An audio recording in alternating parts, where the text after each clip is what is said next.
Okay, so I got one more to share with you from back in my days of having a website. Now I've traded that in for a YouTube channel. Seems to be a lot easier way to go. You can actually interact a little better that way. But anyway, this is from back when I did have my website. And I remember very distinctly this particular sighting because this person called me at home, and it was on a day in December of 2000, December 13, 2000 actually. And I remember it was sleeting. Actually, it was freezing rain. And for any of you guys from southeast Oklahoma, you're very familiar. We don't get a whole lot of snow down here anymore, especially. And when we do get something, it's usually sleet or freezing rain, which is a lot more hazardous to drive on than just snow is. So like I say, if you're from this part of Oklahoma, you're very familiar with the whole freezing rain thing. But anyway, what happened is that day I'd taken the day off from work because I didn't want to drive in on it. Didn't figure anybody would be coming to do business that day anyway with the weather such as it was. But I got a call from a guy. Still don't know how he got my phone number.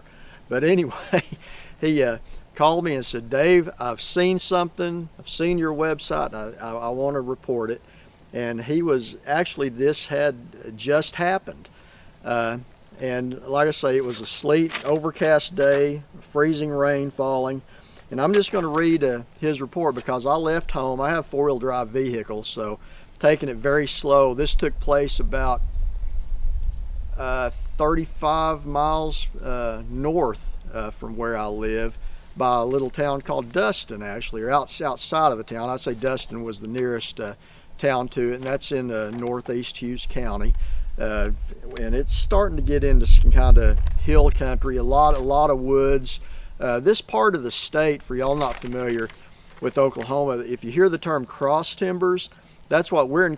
We're east central Oklahoma, but we're closer towards the central part. So we're just barely able to be called southeast Oklahoma and not central.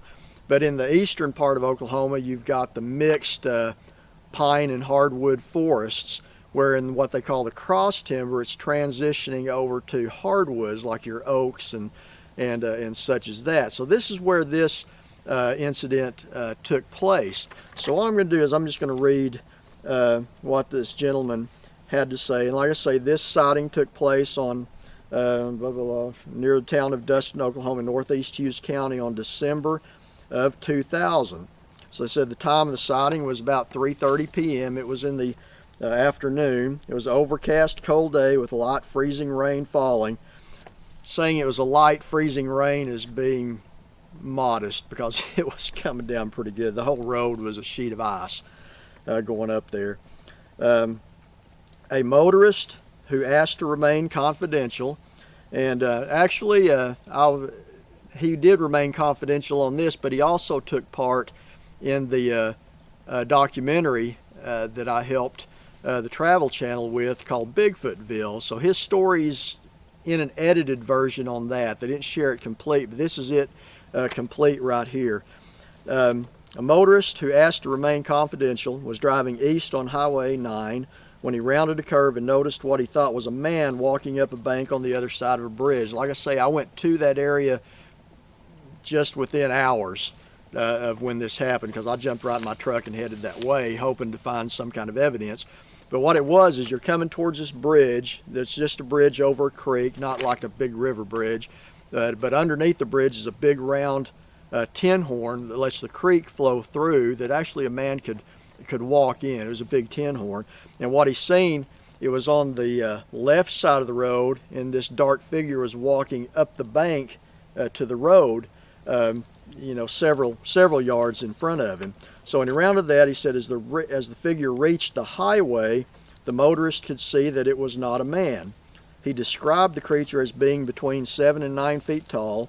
The hair on its head was described as being dark brown and longer than the hair on its body, and that's a little bit different than a lot of the reports that I'd collected over the years from here. Usually it doesn't, the report is kind of a uniform hair length over the whole body, but this one he was very adamant that no, the hair on its head was longer than that on the rest of its body. The hair on its body was a dark reddish brown and matted. Its body was powerfully built with long arms that hung almost to its knees. The motorist says it crossed the highway in just a few steps and went down the opposite bank and disappeared. As it crossed the highway, it looked at the motorist as it went, and the motorist described the face as being a very dark color, although from the distance he was not able to make out any facial features. Now, I said, well, how did it walk? And the words he used was, well, he said, compared to a human, he said, or a person, he said, the gait it used to walk with was just all wrong. That's the term he used. But he said it had a very long stride and used an exaggerated arm swing as it walked.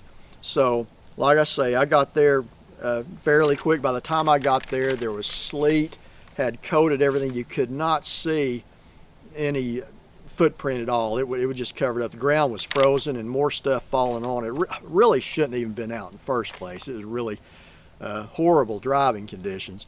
But and we was trying to. I said, where'd it go? He said it just disappeared. So looking around, went down the bank, and we noticed the tin horn under there, and went through my mind. I figured, I bet it went and hid in the tin horn when you got over the bridge, because he would have seen it going into the woods on the other side from where he was. So the best we could figure is it seen him and went down the opposite bank and right into that tin horn. So I've often wondered, and we talked about it a little bit too, if he had walked down and looked into that tin horn, just what he might have seen. So anyway, that's one I investigated just very, very shortly after it happened, just within hours of it actually. It was getting close to dark by the time I got there, but I'd left just immediately when this gentleman called. And like I say, he is on the Travel Channel documentary Bigfootville that I took part in back in 2001.